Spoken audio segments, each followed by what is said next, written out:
Hello everyone, welcome to another video. In this video, we're going to go over your options for the summer reading project that you're going to be doing.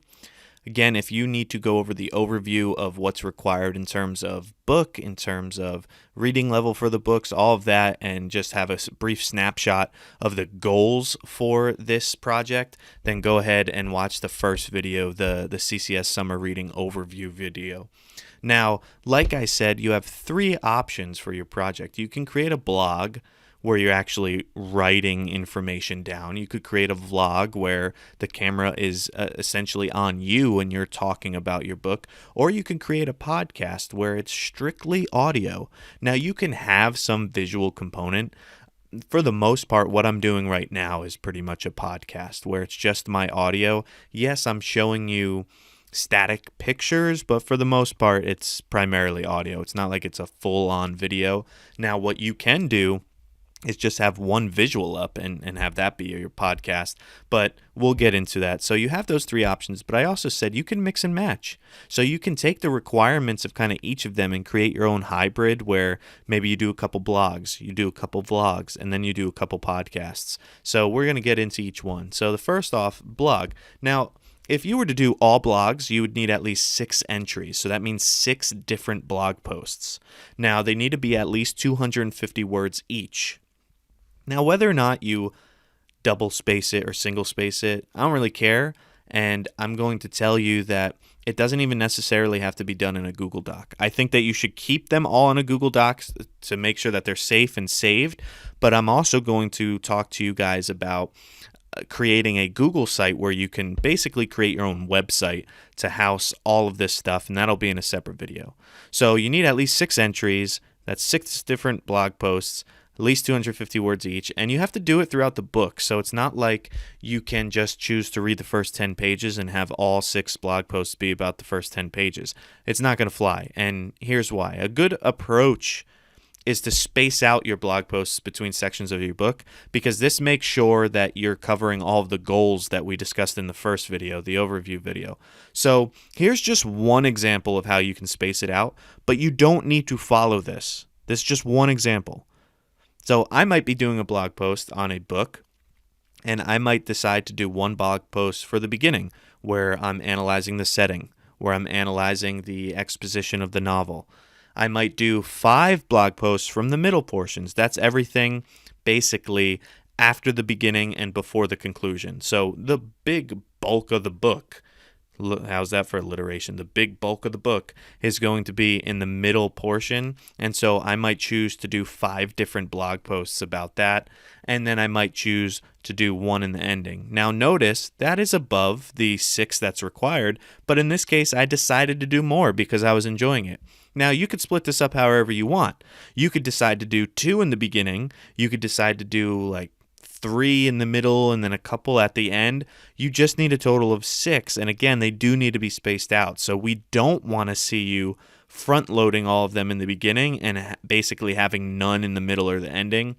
Try to even it out a little bit. I would say don't exceed 2 for the beginning and don't exceed 2 for the ending. Because if you do more than that, then you're either front-loading it or back-loading it, and we do want you to focus on the middle parts as well. And again, you're picking whatever book you want to read as long as it's grade level appropriate. So make sure that you actually enjoy it. And guess what? If you start reading a book and you absolutely hate it, then find another book. Start over. Do another one. All right, so moving on from there. Now, what are you actually supposed to be analyzing within these blog posts? Well, you are free to analyze anything you want. I'll repeat, you could analyze anything you want. Now, I am going to provide you some direction, and again, they should always connect with the first 2 goals. So if you go back to the first video, you'll see the first 2 goals were talking about the structure of the novel. It was talking about the themes of the novel. So as long as you're connecting what you're talking about to those goals, then go for it. So here's some ideas. Maybe you're analyzing the setting and you choose to do that at the beginning. Maybe the book starts off in a really creepy cabin and you want to analyze that and analyze the author's choices of making that setting and how it fits into the genre of horror or gothic literature. Maybe you decide you just want to analyze different characters. Maybe you do a whole series where all you do is analyze every character in the book or every major character in the book, the heroes and the villains. And when you do that and you connect it to the themes and you connect it to the structure, you're fulfilling the first two goals that we talked about in the first video.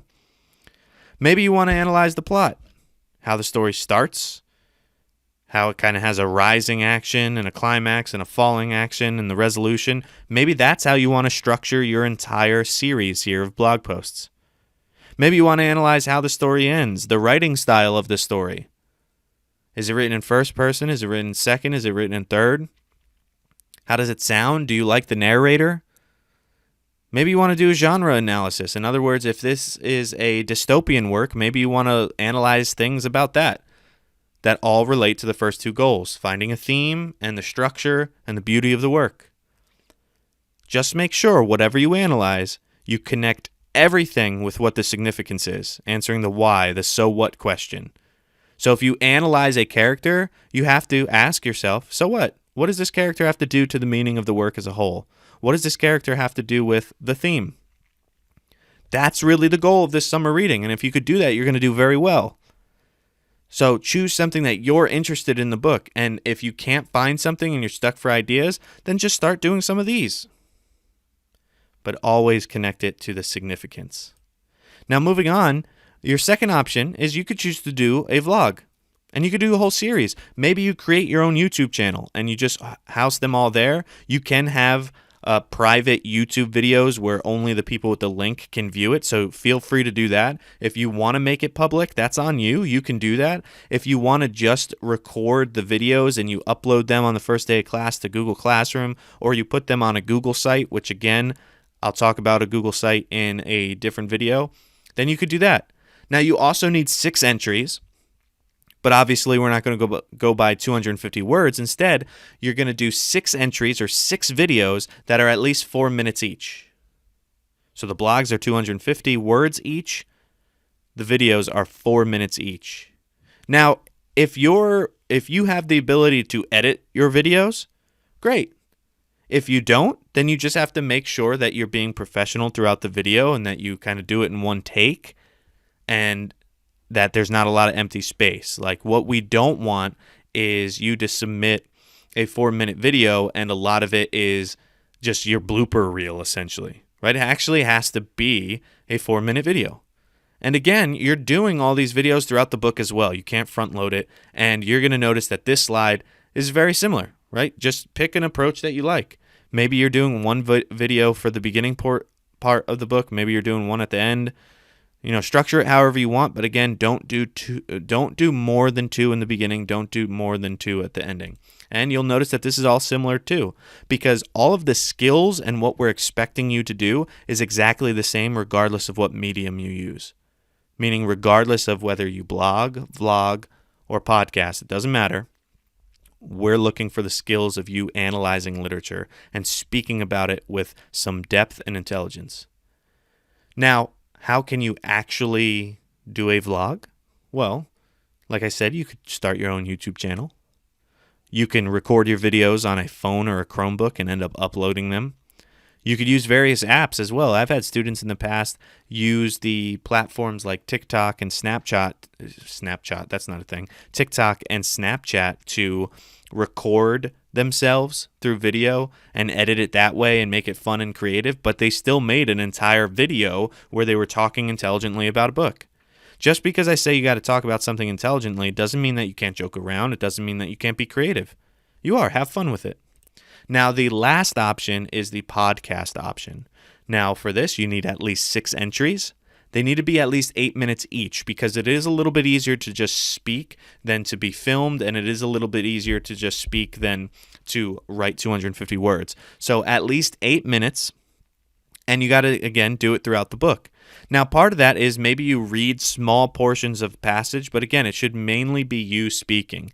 You can use other sources, you can quote from books, you can look up other blogs and information online if it has to do with your book, and you can use that material in there, just give them credit. But 6 entries, and again, you can mix and match all of these too. So maybe you only want to do 2 podcasts, maybe you want to then do 2 videos, and you want to do 2 blogs. You feel free to do that. So you'll notice this is very similar. Now, your podcast should essentially be organized in some logical way, though, as well. Same thing with the videos. You don't want it to be a bunch of random information in each podcast where we don't really know why you're talking about the things that you are. So your first video should probably be about the beginning or something in the beginning portion. It probably shouldn't start with the end or the middle. Now, moving on, this is also similar. You're doing the same thing in a podcast that you would in a vlog, that you would in the blog. You are analyzing all these things. Now, how can you actually podcast? Well, there's a few different ways that I'll recommend. Ultimately, you could do whatever you want and do yourself a favor, Google stuff. Now, you can use this site, and this is clickable, and you'll have access to these slides, called Anchor, where it essentially is an online platform where you can create and sign up for free your own podcast. I think there's even an app, and you could basically record from your phone. You can record from a Chromebook. You could record from a different device, and you could basically have your own podcast, and you get your own links, and then you would just send in that link. So you can completely do that, and that would be fun. Another way is you could just record yourself on your phone using like a voice recording app. You could record yourself on a Chromebook or computer. If you have your own computer, I don't know if this works with a Chromebook, but if you have your own computer, you can download something called Audacity, which is also free, and it just allows you to edit audio and stuff, so that might be good. And lastly, you could use YouTube. I've had people do that where essentially it's just one picture up, and they are speaking. They're using a screencast add-on like Screencastify, much like I'm doing now. There's Screencastify, there's Loom, there's Screencast-O-Matic. You could use any of those and then basically just upload that to YouTube, or don't even upload it to YouTube and just have that link and send in that. And when you do that, it's essentially a podcast. It's audio, right? Now, I do provide some non-official rubrics here that might help you. You could click these.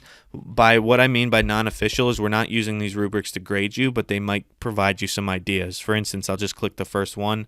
This is a podcast rubric, and it just tells you, like, you need some type of thesis statement.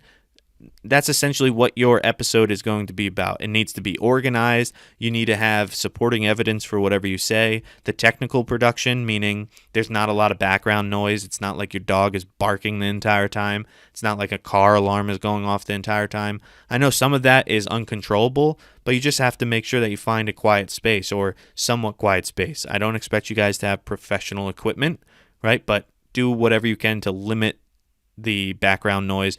Do whatever you can to maximize how good your podcast sounds. Now, you could read the other ones too about a vlog or a blog. Again, these are non-official, but there is an official rubric that will be provided elsewhere, not right here, but it is going to be on the Google site, and you could look at that, and that is how Mr. Dowdy and I will be grading your work.